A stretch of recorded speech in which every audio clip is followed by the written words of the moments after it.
അരിയൊന്നും അരയ്ക്കാതെ അരിപ്പൊടി ഉപയോഗിച്ചുകൊണ്ട് ദാ ഇതുപോലെ നല്ല പഞ്ഞ് പഞ്ഞ് പോലെ സോഫ്റ്റ് ആയിട്ടുള്ള വട്ടയപ്പം ഉണ്ടാക്കാം കേട്ടോ നമുക്കിന്ന്.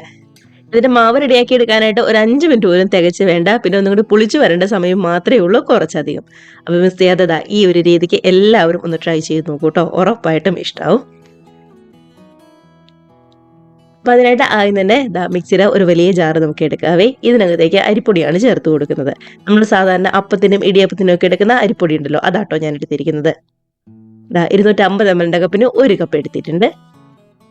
ഞാനിപ്പോൾ വറുത്തരിപ്പൊടിയായിട്ട് എടുത്തിരിക്കുന്നത്. നമ്മുടെ പാക്കറ്റിലൊക്കെ കിട്ടുന്ന അരിപ്പൊടി ഉണ്ടല്ലോ, അതാണ് എടുത്തിരിക്കുന്നത്. നേർപകുതി 1/2 കപ്പ് തേങ്ങ ചിരകിയത് ചേർത്ത് കൊടുക്കുന്നുണ്ട്. ഒരു 1/4 കപ്പ് മധുരത്തിന് വേണ്ടിയിട്ട് പഞ്ചസാരയും കൂടി ചേർത്ത് കൊടുക്കാം. 1/4 കപ്പ് പഞ്ചസാര എന്ന് പറയുന്നത് പാകത്തിനുള്ള മധുരമായിരിക്കും കേട്ടോ. ഒരുപാട് അങ്ങോട്ട് കൂടുതലും ഇല്ലാതെ തീരെ കുറവില്ലാത്ത ഒരു പാകത്തിനായിട്ടുള്ള മധുരം കിട്ടും. ഇതിലേക്ക് 1/4 കപ്പ് തന്നെ ചോറും കൂടി ചേർത്ത് കൊടുക്കുക. ചോറ് ചേർക്കുമ്പോൾ വെള്ള ചോറ് ചേർത്ത് കൊടുക്കാനായിട്ട് ശ്രദ്ധിക്കുക കേട്ടോ. ഇല്ലാന്നുണ്ടെങ്കിൽ അവല് ചേർത്ത് കൊടുത്താലും മതി. അങ്ങനെയാണെന്നുണ്ടെങ്കിൽ വെളുത്ത അവല് ഒന്ന് കുതിർത്തിയിട്ട് വേണം ചേർത്ത് കൊടുക്കാനായിട്ട്. 1/4 കപ്പ് തന്നെ. ഇനി ഇതിലേക്ക് നല്ല ടേസ്റ്റിന് വേണ്ടി ഒരു 1/2 ടീസ്പൂൺ ചെറിയ ജീരകവും അത്രയും തന്നെ ഏലക്കപ്പൊടിയും കൂടി ചേർത്ത് കൊടുക്കുന്നുണ്ട്. ഒരു 1/4 ടീസ്പൂൺ ഉപ്പ് ചേർത്ത് കൊടുക്കാം. ഇനി നന്നായിട്ട് പുളിച്ച് പൊങ്ങി വരാനായിട്ട് 1/2 ടീസ്പൂൺ ഇൻസ്റ്റന്റ് ഈസ്റ്റാട്ടോ എടുത്തിരിക്കുന്നത്. 1 കപ്പ് വെള്ളമാണ് എടുത്തിരിക്കുന്നത്. 1 കപ്പ് അരിപ്പൊടി എടുക്കുമ്പോൾ 1 കപ്പ് തന്നെ വെള്ളം എടുക്കുക. ആദ്യം ഇതേപോലെ ഒരു 1/4 ഭാഗം ചേർത്ത് നന്നായിട്ട് ഒന്നും കൂടി മിക്സ് ആക്കി എടുക്കുക. അടിയിലുള്ള അരിപ്പൊടി എല്ലാം നല്ലോണം ഒന്നും കൂടി യോജിച്ച് വരാനാണ്. ഇതിനകത്തേക്ക് ബാക്കി വെള്ളവും കൂടി ചേർത്ത് നന്നായിട്ട് ഒന്നും കൂടി മിക്സ് ആക്കി എടുക്കാം. അപ്പോൾ ചിലപ്പോൾ അടിച്ചു വരുമ്പോൾ നല്ല കട്ടിയാണെന്നുണ്ടെങ്കിൽ മാത്രം ഒരു 1/4 കപ്പ് വെള്ളവും കൂടി ചേർത്ത് കൊടുത്താൽ മതി. ഇല്ലാന്നുണ്ടെങ്കിൽ 1-2 ടേബിൾ സ്പൂൺ വെള്ളവും കൂടി ചേർത്ത് കൊടുത്താൽ മതി. ഒന്ന് നോക്കിയിട്ട് മാത്രം എടുത്താൽ മതി കേട്ടോ. അരിപ്പൊടിയുടെ വ്യത്യാസം അനുസരിച്ച് വെള്ളത്തിന്റെ കാര്യത്തിൽ ചെറിയ രീതിയിൽ അങ്ങോട്ടോ ഇങ്ങോട്ടോ ഒന്ന് വ്യത്യാസം വരും. നമ്മൾ എടുക്കുമ്പോൾ പല ബ്രാൻഡിലുള്ള അരിപ്പൊടിയാണല്ലോ എടുക്കുന്നത്, അതുകൊണ്ടാണ്. ഇതിപ്പോൾ നന്നായിട്ട് തന്നെ ഒന്നും കൂടെ അടിച്ചെടുത്തുകൊണ്ട് വന്നിട്ടുണ്ട്. ചെറിയൊരു കട്ടിപ്പുണ്ടായിരുന്നു. അപ്പോൾ ഞാൻ 2 ടേബിൾ സ്പൂൺ എക്സ്ട്രാ വെള്ളവും കൂടി ചേർത്തിട്ടാണ് ഒന്നും കൂടെ അടിച്ചെടുത്തത്. ഈ ഒരു പരുവത്തിലാണ് നമുക്ക് കിട്ടിയിരിക്കുന്നത്. ഒരുപാട് അങ്ങനെ ലൂസ് കൂടുതലും ഇല്ല, എന്നാൽ നല്ല കട്ടിയൊന്നും ഇല്ലാത്ത പാകത്തിനായിട്ട് നമുക്ക് മാവ് കിട്ടിയിട്ടുണ്ട്. കേട്ടതാ ഇതുപോലെ. ഇതാണ് ഇതിന്റെ കറക്റ്റ് ആയിട്ടുള്ള ഒരു പരുവം എന്ന് പറയുന്നത്. അപ്പൊ നോക്കിയിട്ട് മാത്രം, ആവശ്യമുണ്ടെങ്കിൽ മാത്രം കുറച്ചും കൂടി ചേർത്ത് അടിച്ചെടുത്താൽ മതി. കണ്ടോ, നല്ല അടിപൊളിയായിട്ട് തന്നെ വന്നിട്ടുണ്ട്.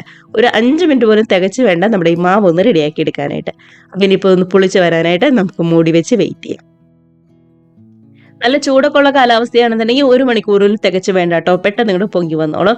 മറിച്ച് നല്ല തണുപ്പൊക്കെ ഉള്ള കാലാവസ്ഥയാണെന്നുണ്ടെങ്കിൽ ഇതേപോലെ ഒരു സ്റ്റീലിന്റെ മൂടി വെച്ച് അതിന്റെ മേളിലേക്ക് ഒരു പാത്രത്തിൽ നല്ല ചൂടുവെള്ളവും വെച്ച് കൊടുക്കാനായിട്ട് ശ്രദ്ധിക്കുക കേട്ടോ. അങ്ങനെയാണെന്നുണ്ടെങ്കിലും ഒരുപാട് താമസമൊന്നും ഇല്ലാതെ പെട്ടെന്ന് ഇങ്ങോട്ട് പൊങ്ങി വരും. അപ്പൊ അതൊന്ന് നോക്കിയിട്ട് മാത്രം ചെയ്യാം. എനിക്കിവിടെ ഒരു 1.5 മണിക്കൂർ കൊണ്ട് ഇതുപോലെ പാത്രം നിറയെ നന്നായിട്ട് തന്നെ പുളിച്ച് പൊങ്ങി കിട്ടിയിട്ടുണ്ട് കേട്ടോ. കണ്ടോ, നല്ല അടിപൊളിയായിട്ട് തന്നെ വന്നിട്ടുണ്ട്. അപ്പം ഇത് മതി. ഇനി പൊട്ടും തന്നെ സമയം കളയാതെ നമുക്ക് നേരെ വട്ടയപ്പം കൂടെ റെഡിയാക്കി എടുക്കാം. അതിനായിട്ട് ഇഡ്ഡലി പാത്രത്തിൽ വെള്ളമൊക്കെ ഞാൻ നന്നായിട്ട് തിളപ്പിക്കാനായിട്ട് വെച്ചിട്ടുണ്ട്. ഇനി ഒരു സ്റ്റീൽ പ്ലേറ്റിൽ ചുറ്റും ഒന്ന് വെളിച്ചെണ്ണയായിട്ടോ പറ്റി കൊടുക്കുന്നത്. അങ്ങനെയാണെന്നുണ്ടെങ്കിൽ പെട്ടെന്ന് നിങ്ങൾ വിട്ട് കിട്ടാൻ എളുപ്പമുണ്ടാവും. അതിനുശേഷം നമ്മുടെ മാവിൻ്റെ ഒരു 1/2 ഭാഗം, അതായത് ഈ പാത്രത്തിൻ്റെ ഒരു 1/2 ഭാഗം മാവ് ഇതേപോലെ കോരി ഒഴിച്ചു കൊടുക്കുക. അങ്ങനെയാണെന്നുണ്ടെങ്കിൽ നന്നായിട്ട് പൊങ്ങി വരുമ്പോൾ കറക്റ്റായിട്ട് തന്നെ നമുക്ക് കിട്ടും. ഇനിയിപ്പോൾ ചൂടായിട്ട് വന്ന ഇഡ്ഡലി പാത്രത്തിലേക്ക് നമുക്ക് നേരെ അങ്ങോട്ട് ആവിക്ക് വെച്ച് റെഡിയാക്കി എടുക്കലാണ് ചെയ്യുന്നത്. ഇനിയിപ്പോൾ മൂടി വെച്ച് ഒരു 15-20 മിനിറ്റുള്ള പെട്ടെന്ന് ഇങ്ങോട്ട് റെഡി ആയിട്ട് വന്നോളും. ഒരുപാട് സമയമൊന്നും വേണ്ടി വരില്ല. ഒരു 1/4 ഭാഗം ഇതുപോലെ റെഡിയായി വന്നതിന് ശേഷം നടുക്കിലേക്ക് ഒരു ചെറിയും അതേപോലെ തന്നെ കുറച്ച് നമ്മുടെ മുന്തിരിയും കൂടി വെച്ച് കൊടുക്കുന്നു കേട്ടോ. ഇതൊക്കെ ഓപ്ഷനിലാണ്, വേണമെന്നുണ്ടെങ്കിൽ മാത്രം ചെയ്താൽ മതി. കാണാൻ ഒരു ഭംഗിക്ക് വേണ്ടിയിട്ട് ഇതേപോലെ എല്ലാ ഭാഗത്തേക്കും കുറച്ചൊക്കെ ഒന്ന് വെച്ച് കൊടുക്കുക. അതിനുശേഷം മൂടി വെച്ച് ഒന്നും കൂടെ ആവി കയറി വന്നതിന് ശേഷം നമുക്ക് എടുത്ത് മാറ്റാം. അടുത്ത ബാച്ചും ഇതേപോലെ തന്നെ റെഡിയാക്കി എടുക്കാം. അപ്പോൾ ഇത്രയേ ഉള്ളൂ എളുപ്പത്തിൽ അരിപ്പൊടി ഉപയോഗിച്ചുകൊണ്ട് റെഡിയാക്കി എടുക്കാൻ പറ്റാവുന്ന നമ്മുടെ വട്ടയപ്പത്തിന്റെ പരിപാടി എന്ന് പറയുന്നത്. മാവ് അരയ്ക്കാൻ ഒരു 5 മിനിറ്റ് പോലും തികച്ച് വേണ്ട. പിന്നെ ഒന്നൊരു പുളിച്ച് പൊങ്ങി വരാനുള്ള സമയം മാത്രമേ കുറച്ച് സമയം വേണ്ടി വരുള്ളൂ. അപ്പം മിസ് ചെയ്യാതെ ഇതുപോലെ എല്ലാവരും ഒന്ന് ട്രൈ ചെയ്ത് നോക്കുക. ഉറപ്പായിട്ടും ഇഷ്ടാവും. അടുത്ത ബാച്ചും ഇതേപോലെ പെട്ടെന്ന് ഇങ്ങനെ റെഡിയാക്കി എടുക്കാവുന്നതേ ഉള്ളൂ. 1 കപ്പ് അരിപ്പൊടി കൊണ്ട് ഇതേപോലത്തെ 2 വട്ടയപ്പാട്ടോ നമുക്ക് ഉണ്ടാക്കിയെടുക്കാനായിട്ട് പറ്റുന്നത്. അപ്പോൾ കണ്ടല്ലോ, എല്ലാവരും മിസ് ചെയ്യാതെ ട്രൈ ചെയ്ത് നോക്കി. വൈകുന്നേരത്തെ നല്ല ചൂട് ചായയുടെയൊക്കെ കൂടെ അടിപൊളിയായിട്ടിരുന്ന് കഴിക്കാം. കണ്ടോ, നന്നായിട്ട് തന്നെ വിട്ട് കിട്ടിയിട്ടുണ്ട്. അപ്പോൾ ഇത്രയേ ഉള്ളൂ.